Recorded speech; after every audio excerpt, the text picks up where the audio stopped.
Greetings and welcome. We are in Senior English B, and our objective now for the hour is to give a brief introduction to Romanticism. And if you open your hymnals real quickly to the table of contents, you will recognize that there is in fact kind of an understanding of our textbook being driven by a chronological representation of British literature. Okay? So for example, in Unit 1, we will find ourselves introduced to the Anglo-Saxons and of course Beowulf. We're also going to have some discussion as well next about Chaucer and the Canterbury Tales. And then finally we're going to come to the Renaissance unit with Shakespeare and the like. Finishing of course with a Enlightenment era unit, Pope, Swift and the like. And then finally at Unit 4, and if you want, you can see it in your table of contents, we will enjoin what we call the Romantics, which is, of course, the first thing that we normally study in our Senior B offering. So we're going to spend now a little bit of time talking about that one. Now, to just kind of review that, let's go back for a second to our timeline here. For example, we do this little project, we've got our 0, and we talk about before the Common Era and, of course, the Common Era. We're going to come at 1000, let's write these dates down, at 1000, and that's going to be our Beowulf text, okay? The great stories that we study in Senior English A from the Anglo-Saxon epoch, okay? Next, we're going to call it 1350. This will be our Chaucer and Canterbury Tales, okay? Next, we're going to go 1600, and this will be our Hamlet and the Renaissance epoch. I'm giving you round figures here, obviously, to help you. Yeah. 1700. We'll go ahead and qualify this as the Scientific Enlightenment. Okay, and we've already talked a little bit about, if you've been in Senior English A, we've talked a little bit about the differentiation of the value spheres and the idea that the Enlightenment is a really important moment in history of Western thought. Of course, Francis Bacon is an important bridge between the Renaissance and the Enlightenment. And now finally, we're going to get to this date 1800, and that's going to be an important date because this is the age of the Romantics. Okay, and so here we are now, 1800, the Romantics. Now, you'll maybe remember, let's just hit a few high notes here. You'll maybe remember that when we were talking about the Renaissance, two things. One, we said that the Renaissance was a time of rediscovering of Greco-Roman thought.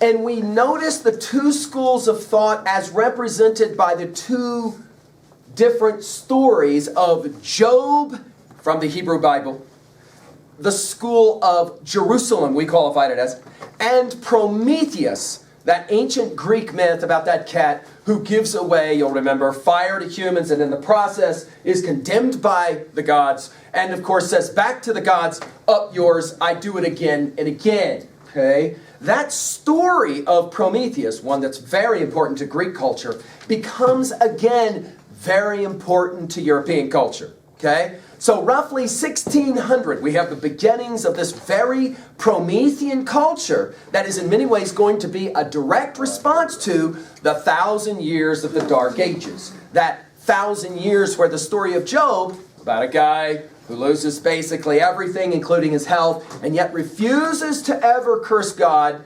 refuses ever to ultimately challenge deity, although he does ask questions to deity.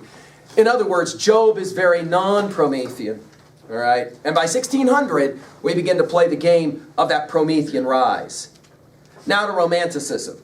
Of course, we're going to have a movement that is in many ways pendulum-like, and I'll come back to this idea when we think about history. Another way to say this is, and I'm not an inventor of this idea, we have a lot of sociologists that like to argue this way as well. When you study, especially European history and American history, you find that often there's this movement pendulum-like between, on the one hand, order and stability, often referred to as kind of conservative language, to more disorder or to more emotive types of behavior, oftentimes referred to as liberal tendencies. Okay? And so we kind of find this movement back and forth. In American thought, think of it this way. You have the Second World War, it finishes. You have the 1950s, which is, of course, considered a very kind of conservative time in American thought. What follows the 50s? The collective 60s, which is, of course, if it's anything, it's going to be something other than ordered. it's going to be an age of challenging. So this movement back and forth. Now, let's say it this way. 1700, an easy date for the Enlightenment. We'll also call this the time of classicism or neoclassical thought. Classical or neoclassical thought. And by that we mean the following. An extremely ordered approach to trying to answer and solve the political and emotional problems of a culture. 1800 is going to be our working date for the rise of a new kind of movement, which is going to be in many ways iconoclastic, against the sacred classical period. We call it Romanticism. We'll define it with 3 P's as a mnemonic for you. By the way, when we use the term romantic here, we do not mean romantic novels and romance and love and all of that. This is one of the major mistakes students often will make. When they hear the term romance being used this way, we're not talking about meeting somebody, falling in love and, and all of that, or contained in those really bad novels. That's not what we're talking about. We're talking rather about an academic instantiation of the use of the word romanticism. And we're going to use 3 kind of P's to set this up for ourselves. There's going to be an age of political revolution, psychological, remember psychology, spelled with a P, idealism, and then finally a philosophic return to an early Socratic understanding of what it means to be a human being. Let's go through them one at a time. First of all, it's pretty simple. Look at your dates. 1800. You'll remember in your junior year that we met Tommy and his pals who said, we hold these truths to be self-evident, that all men are created equal and endowed by their Creator with certain inalienable rights, that among these are life, liberty, and the pursuit of happiness. Secure these rights, governments instituted among men, blah, blah, blah. Tom Jefferson and his pals wrote those famous words in what year? Write it in your notes on your timeline. You ought to know this as a senior and as an American. 1776. Look at your dates in relationship to 1800. We're talking about a time of revolution. Radical change. Let's list 3. Obviously the French Revolution. I just quoted in regards to the American Revolution. And the third one, not a revolution of people, but rather a revolution of ideas and economics and of course technology, the Industrial Revolution. Okay? All of these are converging as a byproduct of the scientific enlightenment. If you think about it, it makes sense. One of the byproducts of a scientific enlightenment is going to be the evolution and the development of machinery, technology. And in the process, we're going to have all kinds of new inventions, which is going to radically alter the way we think about things like economics, for example. The way we do business, for example. Okay? Along with political revolution, we've got a certain kind of psychological idealism in play. Now, this idea is going to begin with the notion of human nature. You'll maybe recall this little, this little idea of human nature, where you kind of write this thing down, and then you're going to put, a line down the center of the page. On the side, on the left side, you can put humans as inherently evil, bad, fallen, corrupt, sinful, all those kinds of terms, okay? This is what we will often refer to as a realistic view. Realism is often optimistic or pessimistic view of human nature. Usually a pessimistic view, right? So all that's going to be considered a certain understanding of the view of human nature. On the other side comes this notion that humans are inherently good, even divine, and the reason that they fall, if they fall at all, is because of a bad society, or sometimes argued a bad education, which is ostensibly the same thing. Okay? This is, of course, going to be its converse. If this is realism on the left-hand side of the line, on the right-hand side of the line, we will use the term idealism. And of course, if this is a pessimistic view on the left-hand side of the line, this is a very optimistic view on the right-hand side of the line, okay? Now again, go back to your timeline. Think about last year in regards to your junior year. Think about the fact that we met the American Transcendentalists. Remember them? Of course, that Holy Trinity. You'll remember them, of Emerson, Thoreau, and Whitman, who of course are going to be all writing during what time on your timeline?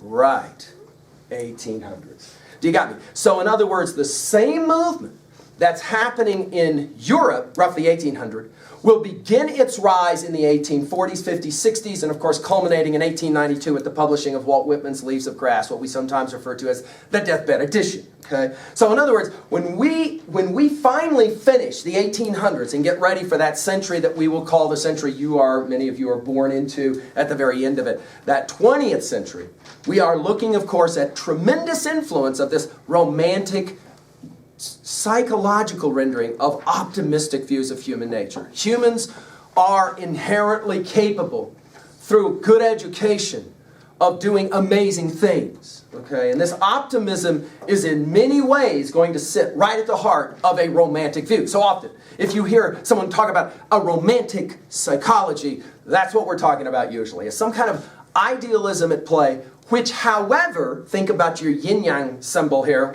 We'll meet Blake in a few sessions, and we'll talk about him. That notion of the human psyche having both good as well as bad, but for Blake, both are necessary, maybe is a way to say it. The final P after political and psychological is philosophic. And it's here that we maybe want to remind ourselves of Plato. Now, it's very possible that this idea for some of our students here is a new idea, and it's one that we're going to have to meet in earnest when we meet Wordsworth's Tintern Abbey. But I'm going to go ahead and introduce it right now. For those of you who will recall this idea, it's called Plato's, the great famous Greek philosopher, theory of the forms, you'll maybe recall. And this idea posits, when instructed by, at least in 303, the idea of on the left-hand side, we have two boxes. On the left-hand side, we put the word images. We also will write the word physical there, okay? And then above the second box, we'll put concepts, ideas, and of course, if you're working with Plato, the forms themselves. And you'll maybe remember that we have this notion of you can have a beautiful body. For example, we talk about, any number of bodies which maybe constitute as beautiful. And then we have this idea of the concept of beauty itself. All right? Okay. In other words, there is something that is physical, but then there is something that is metaphysical. You want to write that word down, put a box around the word meta, and write the word beyond. That is to say, something non-physical. Okay? And in a lecture that will, if you haven't seen it, you'll hear it later, we constitute, for example, Ruthie's tree out in the courtyard as a classic example. We'll put Ruthie's tree in the first box because the first box is related to the five senses. You can see it, you can taste it, you can touch it, etc., etc. But there's something about Ruthie's tree that we're going to argue is metaphysical. We're going to struggle for words to define that. Sometimes we're going to call it energy, right? Something, you'll recall, which cannot be created or destroyed. We're also going to talk sometimes about this notion when we talk about the human body, right, as being in the first box, but then humans having this thing called soul or spirit, okay? The Romantic insight philosophically says that while the first box is important, it is an emphasis of this second box that will be very important to the Romantic philosophic orientation. Okay? So as we, for example, start to look at Romantic poetry, we want to remind ourselves that these poets were very, very influenced by this ancient Socratic notion of a dualism. You want that term in your notes. Of a dualism that sees two sides to the world. That is to say, an outside, all related to the five senses, and something beyond the physical. You can call it the inside if you want to, as long as you don't think of it in terms of place locale. That is to say, nature Ruthie's tree with a small n in the first box, nature Ruthie's tree in the second box, capital N. And you want to write this down. The Romantics are very much about a return to nature. Think about Thoreau, Walden. I went to the woods because I wished to live deliberately, to find only the essential facts of life and see if it had to teach. In other words, I needed to go to nature to find the real truth of life, the real elemental facts of life. Okay? Now let's get to Romantic English literature itself. Now we're ready to take some notes specific to our study together of Romanticism and English Romanticism. The first thing I want to point out is that ostensibly we talk usually about this as a two generations of English Romantic poets. a Generation 1 and a Generation 2, although sometimes Generation 1 are called the old farts, and Generation 2 sometimes referred to in 303 as the young hellions, for reasons that will become clear as we go through our study. Let's just list them really quickly. If you want, you can be looking at your table of contents to just see this listing of these names of these writers. Generation 1, Burns, Blake, Wordsworth, Coleridge. Those four. Now, of course, there are a whole lot more than that, but our anthology will select those four as our first generation poets, and we'll kind of look at them. Burns, Blake, Wordsworth, Coleridge.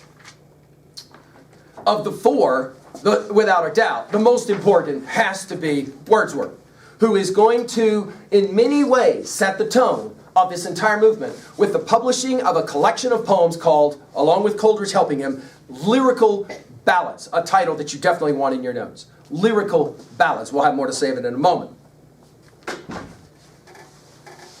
The Generation 2 will often refer to as the young guns or the young hellions. Part of the reason is simply all three of these young genius poets die at a very young age. We find ourselves in the 20th century thinking about some of the really important musicians who die at a remarkably young age. They burn the candle at both ends. I hope you know that word picture we're talking about. We think of Janis Joplin. We think of Jim Morrison. And of course, in more close to your time, we think of Kurt Cobain, the lead singer for Nirvana. Musicians who play hard, work hard, and die young. These are going to, in many ways, be the first prototypes of this type of artist. And in order, Byron, Shelley, and Keats. So you want to write those three names down. So in other words, we're going to look at 7 writers of the British Romantic period, beginning with Burns and Blake. Then we're going to give our greatest energies to Wordsworth. We're going to look primarily at his text, Tintern Abbey. Lines composed a few miles above Tintern Abbey is the elongated title. Normally we'll just refer to it as Tintern Abbey. We're going to put a star next to that title. That is our exemplar text of the Romantic period. If there's one poem that we want to pay attention to, it's going to be that one to understand what British Romanticism is all about for us. Coleridge, we're going to look at his Rime of the Ancient Mariner, a story that once you've studied it will explain, if you have an attraction to, for example, Pirates of the Caribbean, you'll understand where it came from. The notion of ghost ships, the idea of ghost stories, is contemporaneous with 2 writers, Coleridge and, of course, in the American tradition, Poe. When you put those 2 together, of course, on a timeline, they're contemporaries. In other words, this is a time of the Gothic movement as well. Romanticism has its interest in the dark side and the darker elements, and we'll see it alive and well in Rime of the Ancient Mariner. By the way, we spell rhyme R-I-M-E when we reference that title. Then we'll jump to Byron, Shelley, Keats. We'll take a look at those 3 writers. And of course, those 3 writers are going to be really significant for us as a departure from Generation 1. They'll grow out of the Generation 1 writers. But most of the time, they're going to move beyond the Generation 1 writers. Let's talk now about Lyrical Ballads. 1802, the second edition. It's published in 1800, 1801, and sells out. And Wordsworth does what Kurt Cobain never wanted to do. I remember years ago, in the very back of my room, there were 2 students who were having an argument. One of them saying it's not music, the other saying it is music, and I was interested. And I said, what are you talking about? Oh, nothing, it's a CD was the language back in those days. A CD that was released yesterday by a new band, and I'm arguing it's not music, and my colleague is saying it is. And I said, what band? And he said, a new band named Nirvana. This is not music. And the other student said, it doesn't sound like anything from before, but that doesn't mean it's not music. That debate led to a number of interviews where Kurt Cobain was actually asked, what is uniquely different about the music that you are clearly influencing American pop culture with? He refused to answer that question, and in fact, he often argued that if you have to ask me a stupid question like that, there ain't no amount of words that's going to work for you to understand what my music is and does. Of course, ultimately, Cobain himself will take his own life for any number of reasons, drug addiction being one of them, but many argue that he grew dissatisfied with the inability of a pop culture to understand he was something more than a pop musician. Wordsworth does what Kurt Cobain never wanted to do. Wordsworth sits down and in 1802, he writes a preface essay to the next edition of Lyrical Ballads, where He argues two things. One, the poetry in this volume, and by the way, if you have a first edition of Lyrical Ballads, you have some serious bank now. In other words, there wasn't very many of them published, and the few that have survived are worth a lot of money. But Wordsworth said in his second edition of Lyrical Ballads, two things. One, this is different poetry than anything that came before. Number two, he made the argument that there was a need to write poetry in the language of the people, the common person. That is to say, bringing poetry to the common person.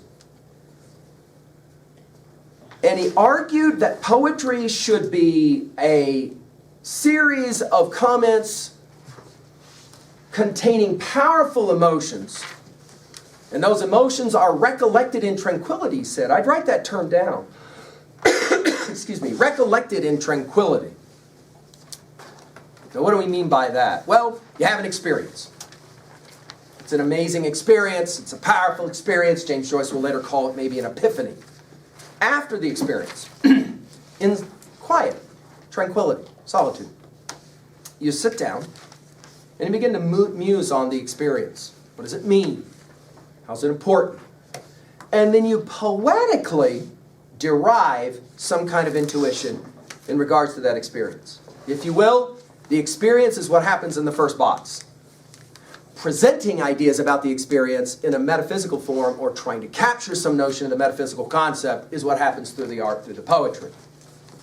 This art, this poetry can be powerfully emotional. Okay? We are sometimes familiar with it in music. Let me give you a classic example, shall we?